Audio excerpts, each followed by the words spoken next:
Was high drama lit up by the plays we saw? Well, certainly when you know it's the New Light Theater Project doing the lights are on, so we got a double lighting here. Well, The Lights Are On starts out with a very simple premise.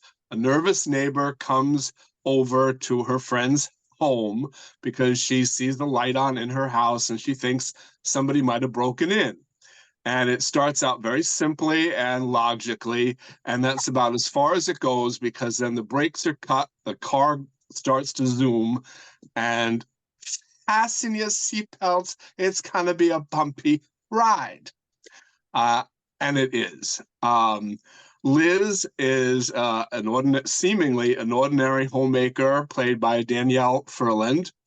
And her son Nathan is played by Marcus Rodriguez. And the neighbor who comes over is Jenny Bacon. And as I said, it starts out simply enough, but then you start to see things that look askew. For example, when Trish, played by Jenny Bacon, asks for something to drink, and her neighbor says, sure, I'll give you some iced tea, but she gives her wine. You see little things that give you a clue that this is going to get worse, and it does. Trish, eventually, that's the neighbor that comes over, has a mental meltdown, thinking that somebody's coming after her. There are all sorts of hidden feelings and emotions that all bubble up into this incredible moment where Nathan, played by Marcus Rodriguez again, he presents three possible scenarios, one of which could be the truth. And it's up to us, the audience, to figure that out. In the meantime, we are in the grip of incredible writing, amazing acting, and you're at your edge of the seat for the entire play. Definite happy face. Yeah, what has happened is Trish has neglected her friendship with Liz. Now is an opportunity to catch up. They have both changed radically from the time of their close neighborly friendship when Trish's son, Jeremy, and Nathan used to play together. Liz now won't leave her house and has accumulated a lot of preparedness items, while Trish is afraid to go back to her home. Many truths are revealed, but are they really true? And what to do about them? Both seem to be in need of a good psychiatrist. But which one is really crazy? Or are they both sane in their own ways?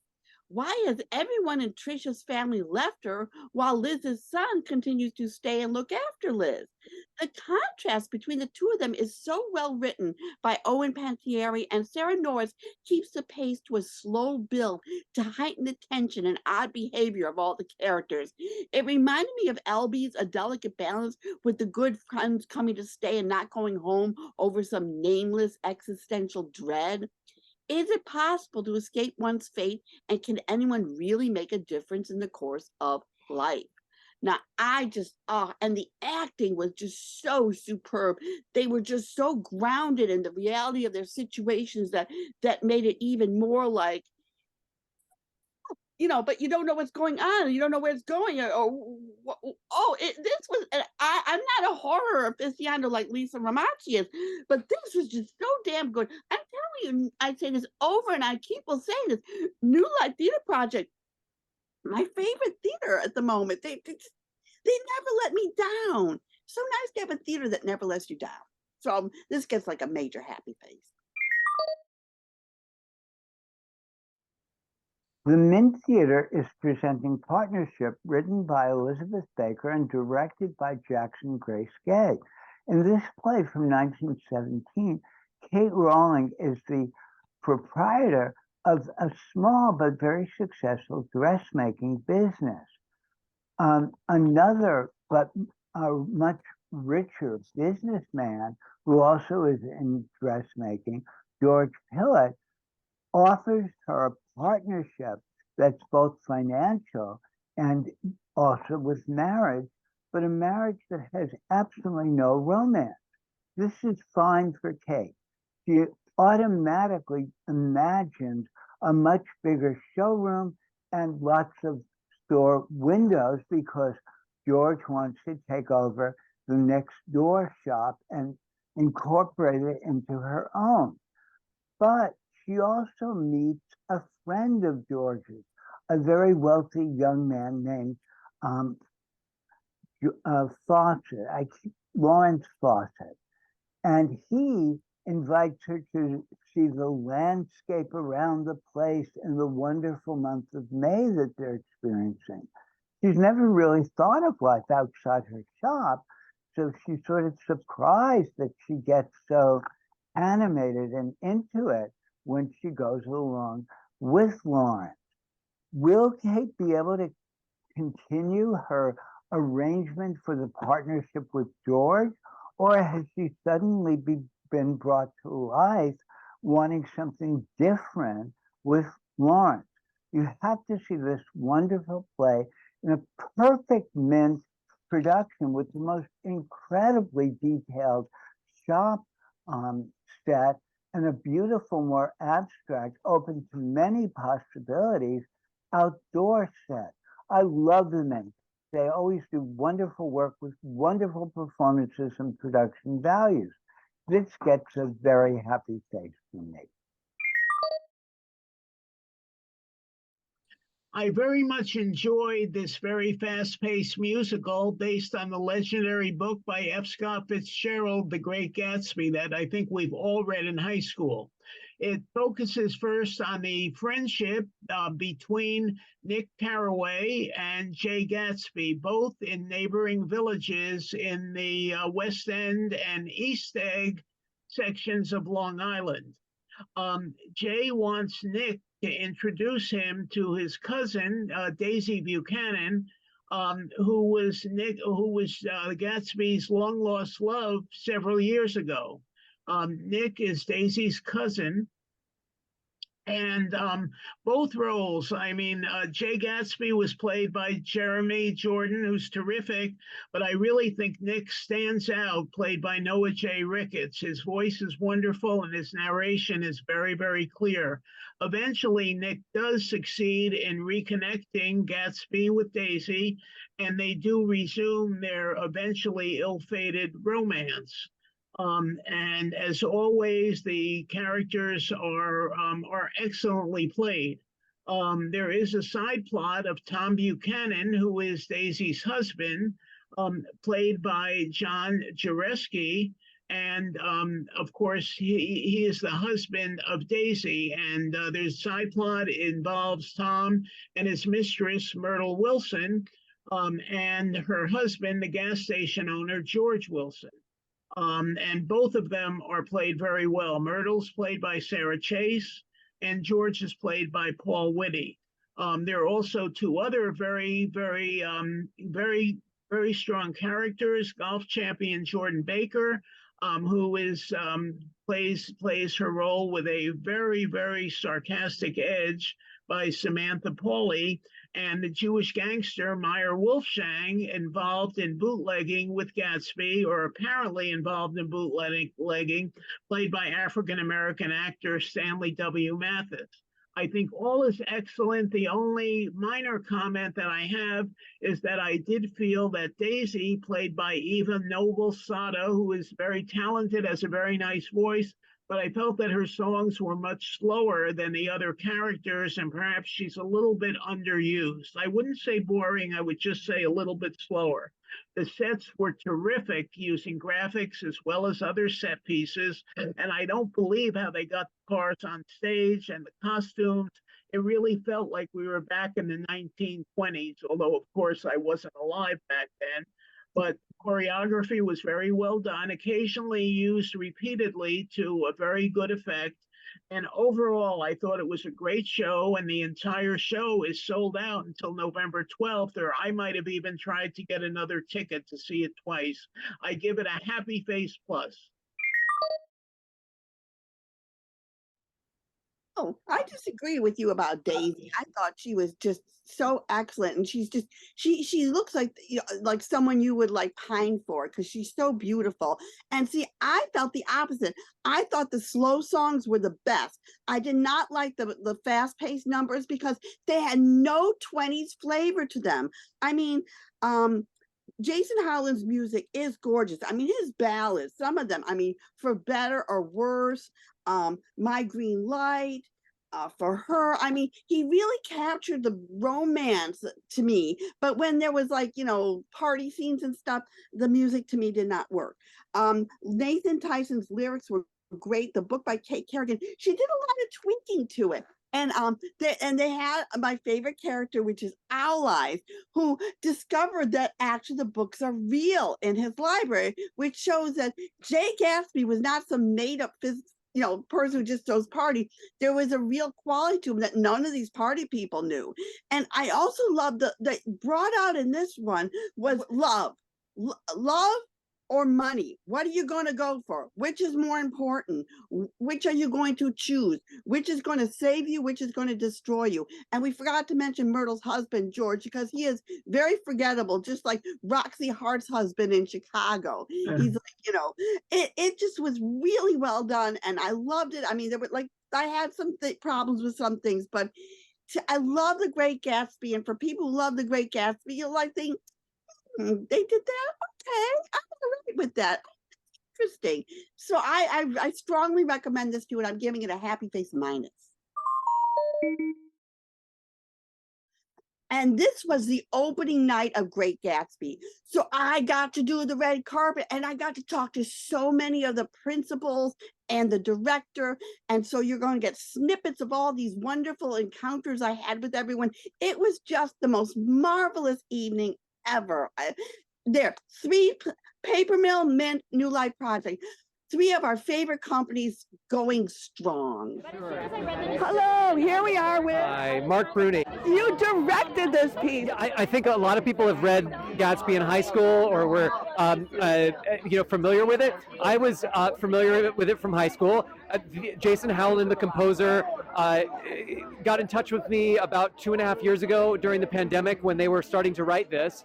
And Gatsby had just gone into public domain, and he had asked Nathan Tyson and Kate Kerrigan to write this with him, and they had about 4 songs and a treatment, and I got really excited about what they were up to, and I came on board, and then we started doing readings. We did several readings and a workshop, and that preceded this production, but this is the first time world premiere. We haven't done it anywhere else. The workshop staged about most of Act 1, but not any of Act 2, so this is kind of the first time that we've been able to put this up on stage, and to be able to do it in such an opulent fashion at Paper Mill is really exciting.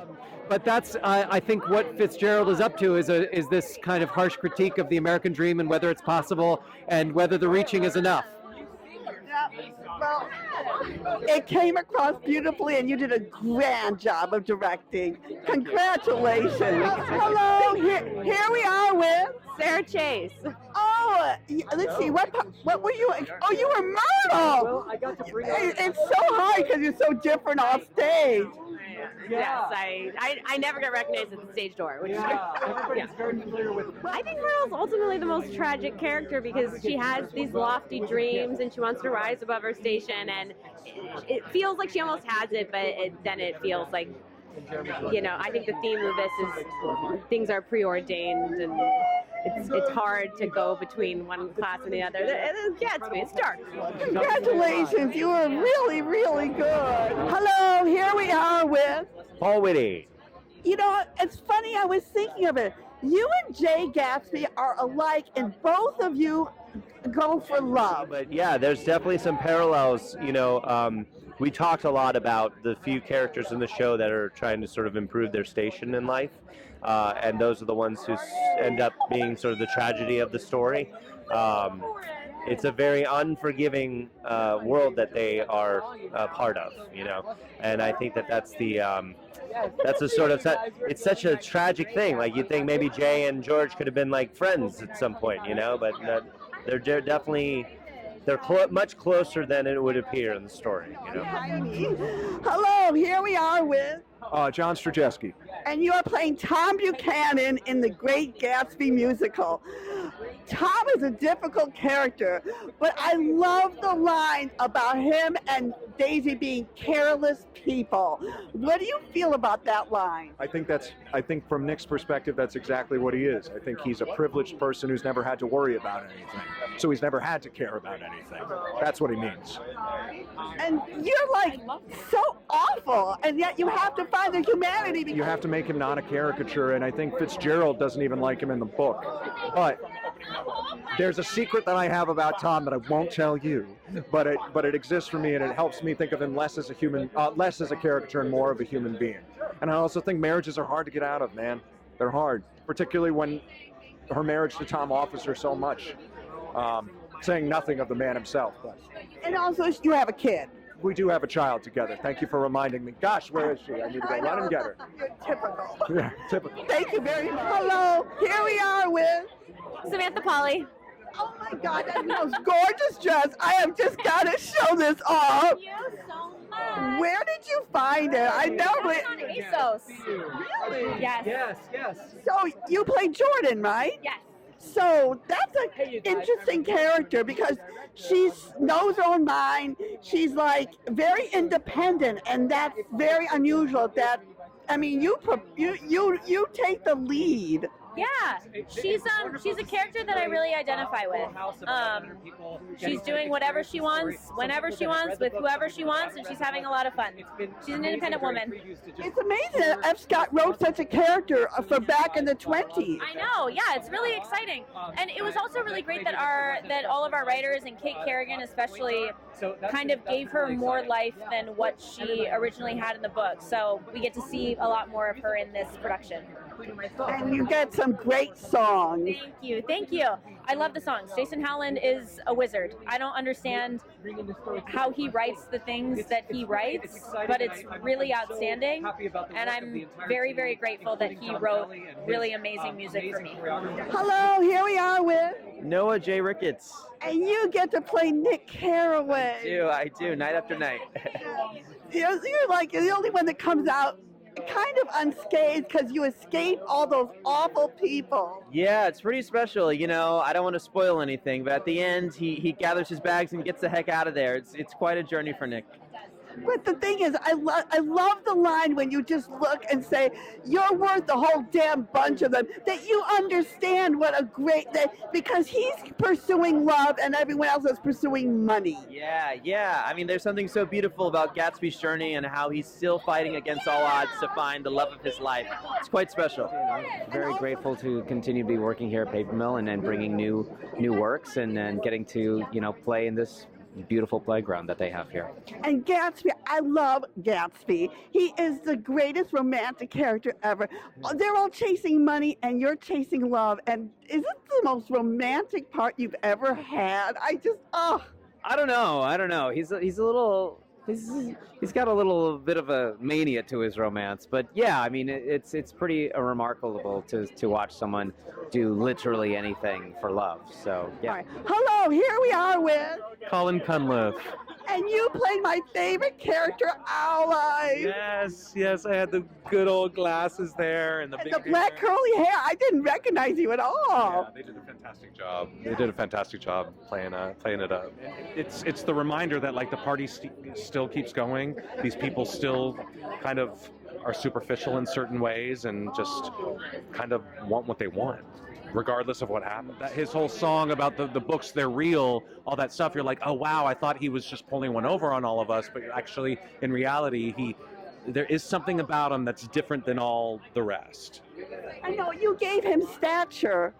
You and Nick Carroway were the only ones that truly understood Jay Gatsby. Yeah, I think he gets a peek into it with like simple things like, oh, this book is real. So Jay is going to do all this crazy elaborate things, but the books are real, they're not fake. So there's something different about Jay Gatsby that I think Owl Eyes also admires on top of all the lavish, materialistic things. We recently saw the show called Dig by Teresa Rebeck, and it takes place in a plant store, which is a very nice, refreshing kind of feeling. And the owner is Roger Jeffrey Bean. He's a very nice guy. He is being visited by a great friend of his, childhood friend, who brings his daughter with him, who has done something really bad, and she had been in jail, and now she's out, and she's pretty disturbed. He doesn't have many customers. There's only one lady who shows up, and the daughter started having a big fight with her. So the plant brought by her father named Lou is dead, almost dead. But Roger knows so much about the plants and how to retrieve it to a healthy blooming plant that he said he will try. And we know that how nice the guy he is. And that's how we expect many of the people to buy the stuff. But this lady, she said, why do you have the name called Dig? Because this is a bad name, and that's why there's no customer here. And then he has an assistant who drives the truck for the deliveries, but who basically has a drug problem. His name is Everett. His name is played by Greg Keller. Lou, the best friend, is played by Trini Sandoval, and Megan is played by Andrea Siglowski. And the chatty customer, Mary Bacon, she's also very religious. And so she's trying to convince Megan to join their church group and get the comfort of God, which, Megan starts to do. I mean, Megan refuses to be fired. She just she plants herself in that plant store and refuses to, she realizes it's basically, this guy is everyone's salvation, just like and she's actually very, very good, because Roger eventually gives her a job in the plant store, and she's very competent, so she is. She's good at restoring life and everything else. And Everett, who, like we said, he thinks that truck is his own. He loves that truck, but he's not a very nice character. He's a druggie, and he's a liar. That's what addicts are. But he refuses to be fired. He doesn't want to let go of that truck. That truck is his lifeline. Everyone has to have a lifeline here. And everyone's trying to give each other a lifeline, whether they take this lifeline or not. And also, what is hidden in the roots of all their problems? That is the twist in this tale. Yeah, it's a symbolic play, because in a way, the symbols are already there from the very beginning. If you get it, you get it. I love about Teresa Rebeck is she has all these twisty turns that you don't know where they're going to go, and she really gets characters and delves into them so beautifully that you really get to know these people and know all their craziness underneath it. And I really, like I said, I really dig this play. We both give this play a happy face. At the Roundabout Theater is Nathan Allen Davis's The Refuge plays, written by Patricia McGregor.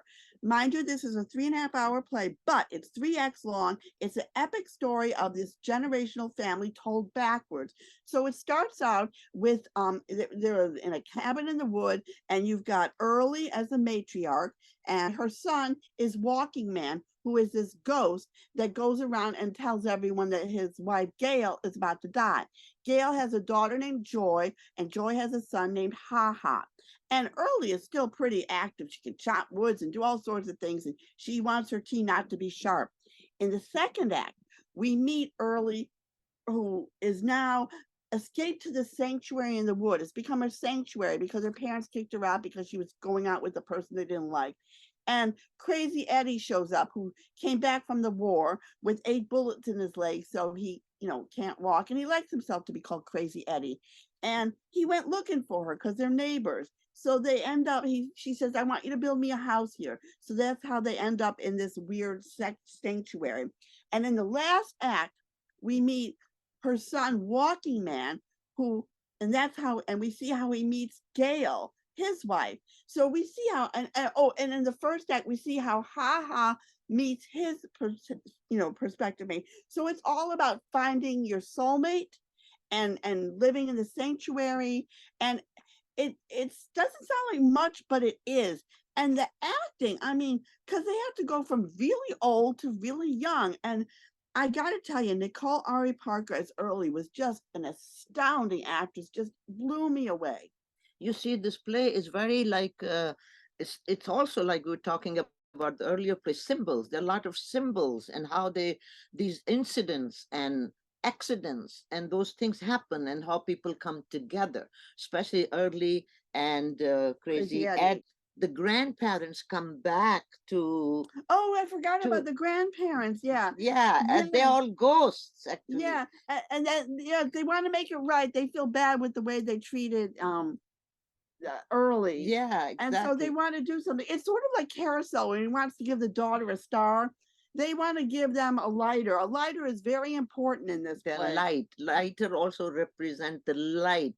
With their desperate situations, there's always light. And that is also the personality of early and many characters, because they're survivors. But anyway, I'm giving this a happy face. It's so good. Yeah, I was very surprised because I liked it much more than I thought that I would, because it was going to be very long and a bit confusing and all that stuff. But I think it's a little bit of my style. I like people coming back. I like memory plays. It was very much a poem memory play in a way, but now I'm very happy that I saw it.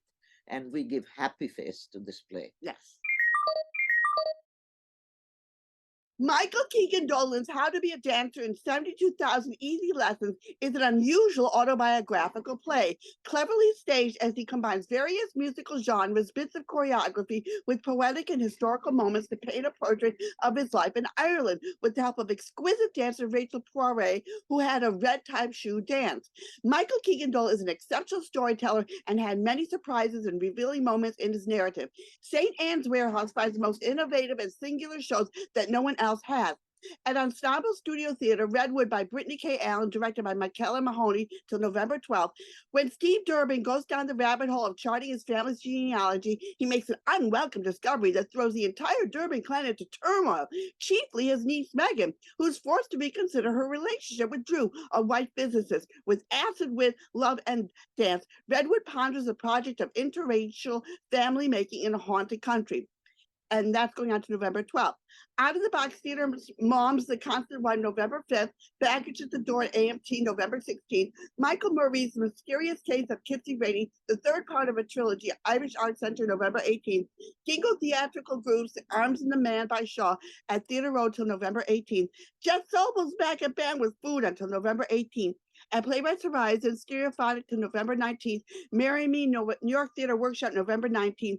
59th Street Theaters. Along with Dig, you've got Pair with Klaus Oldenburg and Kuji von Jushin until November 18th. The Civilians Artificial Flavor till November 19th. A Hotsy Totsy Burlesque tribute to 824 Films, Thursday, November 9th. And special events, the Post-Roe Monologues on November 6th at 7 p.m. and York Theater's Oscar Hammerstein Awards to panel upon and our very own Jamie DeRoy on Monday, November 13th.